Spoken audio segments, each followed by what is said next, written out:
Hello and welcome to another Sprues and Brews unboxing. Today we're looking at 3 new Lord of the Rings kits getting released alongside the Rise of Angmar book. So first of all, I want to say massive thanks to Games Workshop for sending us free review copies to take a look at on the site. In this video we're going to be looking at the kits, seeing how they go together, looking at all the parts, and then the second half of the video I'll have these built and painted and we'll talk about their rules, and we're also going to chat a little bit about the Rise of Angmar supplement as well. So it's been quite a while since we've had any new Middle-earth releases from Games Workshop. Probably about a year now, I think. But we've finally got some new releases based around Arnor and Angmar, with the new setting being something we revisited from one of the early supplements to the original run of the strategy battle game was Arnor and Angmar.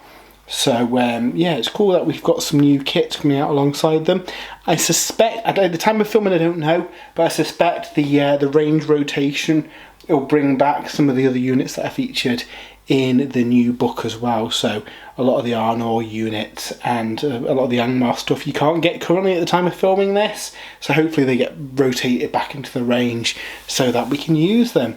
But yeah, there's a trio of new character kits coming out alongside this, and these look really, really fun. So first of all, we've got Aranarth and Argadir, Heroes of Arnor. So it looks like you've got the standard bearer, both mounted and on foot, and you've got the new hero on foot as well.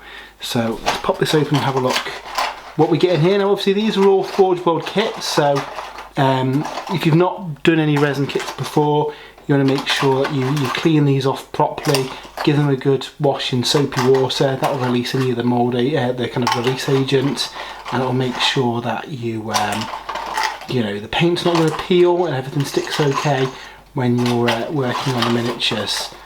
So it looks like there's a lot of parts in this one. We'll pop out the instructions as well. Have a quick look at some of these. Some of the sculpting on these is really, really nice. We've got some really, really cool details here. And all of these kind of Forge World models are always a joy to paint up. You know, want to take your time because they have got some detail on there that looks really, really good. Yeah, these are fun. Middle-earth teams always done really well with nice sculpted models. And yeah, there's some really, really nice details on here. So like I said, we'll look at this when it's built properly later on. And interestingly, normally you get some assembly instructions on the little kind of insert. There's not in this one, so I'm going to have to work this out just based on the images alone, which shouldn't be too hard, but yeah, make sure that you properly look at the images. I'm guessing there may be other assembly instructions on the website by the time these are out properly, with these coming out a couple of weeks before the actual release. I might have a fun time building these, but I'll let you know how I get on with them in the second half of the video. So that is the first kit. We also have Earnur, the last king of Gondor. So this is another interesting kit for the kind of Gondor list within the book. Obviously a time period when Gondor had its last king, and that's what this character is. And again, we get him on foot and mounted. I suspect they're much like the other one. Yeah, it doesn't feel like we get assembly instructions in here, which is strange because we always used to get them for Forge World products. So yeah, interesting development that we don't. Now again, I can't imagine it being too difficult to build, but yeah, it's certainly going to be fun seeing how this goes together. Again, we'll have a quick look at the parts for this one. Again, nice sculpted horse. A lot of the Middle-earth kits, obviously in game, from a game mechanic point of view, you can knock people off their horse, you can kill a horseman out under them. So heroes tend to have both options, so you can represent both in games. But again, some really nice detail on these. Yeah, I'm really looking forward to painting these up because, like I said earlier, the Middle-earth team's done a really good job with, you know, sculpting these models, having them really nice likenesses on there. Some really, really nice detail on the shield as well. It looks like we get some different head options as well, both helmeted and helmetless too, so that's really cool. Looks like the models at least have got labels on them, A and B, so you know which piece goes with which, and then it'll be a case of kind of working out the parts from the illustrations. Again, I don't know at the time of filming this if there will be instructions on the Forge World website. I can update that probably close to the time once I've got these painted, but it certainly seems that for the time being at least, there's no instructions in these blisters. And then first of all, we've got Nazthak and the Shadow of Rhudaur. So the Shadow is really, really nice, new character that's in the new book. Like the Barrow Whites he kind of looks like. Very nice kind of shade kind of figure. So let's crack this open and have a look at those two. Again, I'm going to assume that there's no assembly instructions in here as well. So yeah.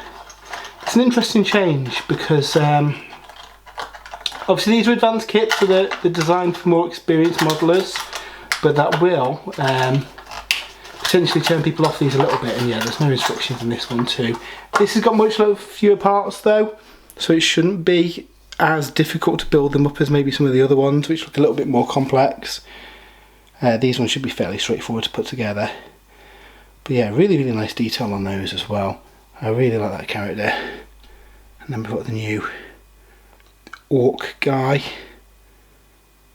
Again, it's very nice. Not many parts in comparison on this kit, so should be a nice easy one to put together. The other kits with a lot more parts, I'd have liked to have seen some instructions in there just to make it easier. I know a lot of people won't have any issues building it, but obviously it's a little harder than with them. So what we're going to do, I'm going to jump to the future where I'll have these assembled. We'll chat a bit about the building experience, have a look at them painted up, and then we're going to chat through their rules and what new stuff is in the new supplement book too. So let's take a look at the finished miniatures. First up, we've got the last king of Gondor, and he's a really nice figure. Rules wise, he's an interesting one. He's quite kind of rash and impulsive, and if he's able to charge, he has to. He can never refuse a challenge, but his fight value, off the top of my head, he gets to match a target that he's fighting, so he's pretty good in the scrap.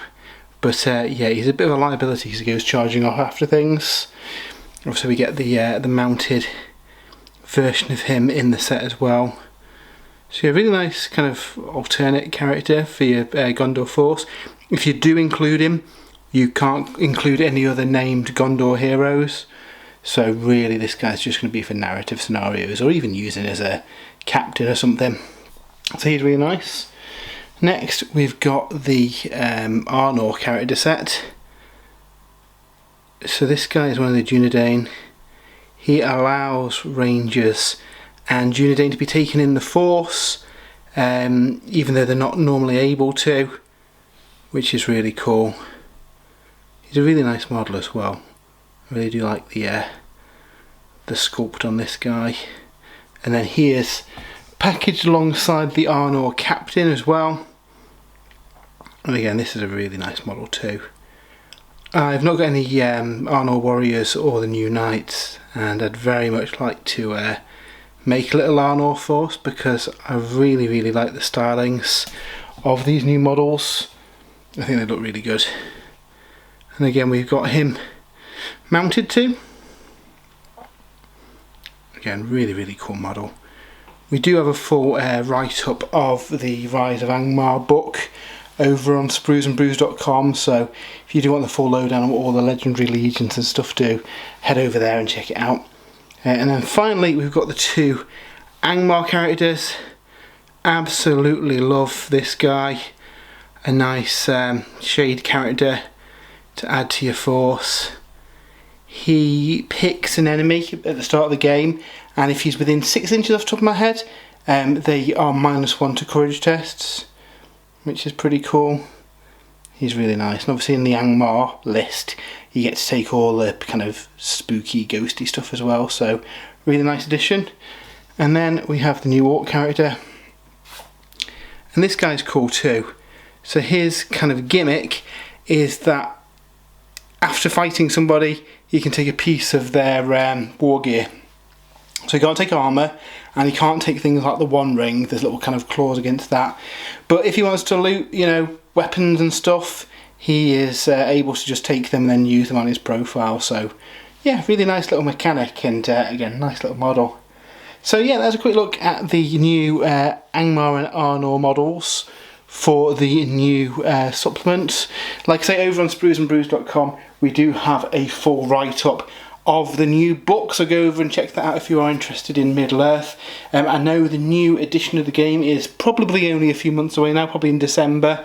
So obviously that is going to be a question mark over people. Personally, I'm going to pick up a hardback copy of the new book. It's got some really, really cool scenarios in there. Yes, the profiles and stuff will be changing when the new edition comes out, but all the scenario stuff you can definitely use, and there's some really, really good content in there. So yeah, check out the review over the website if you are interested. If you have enjoyed the video, we do a lot of unboxings and battle reports and things like that. So give us a follow, give the video a like, tell us what forces you're going to be making for Middle-earth in the comments as well. All that engagement really helps with kind of pushing this video to as many people as possible. And if you would like to support the site as well, we do have an affiliate link to Element Games in the description. If you use that, we get a bit of a kickback, which goes towards helping support the site and paying for all the running costs and everything. But yeah, until next time, have a great weekend, and we'll see you soon.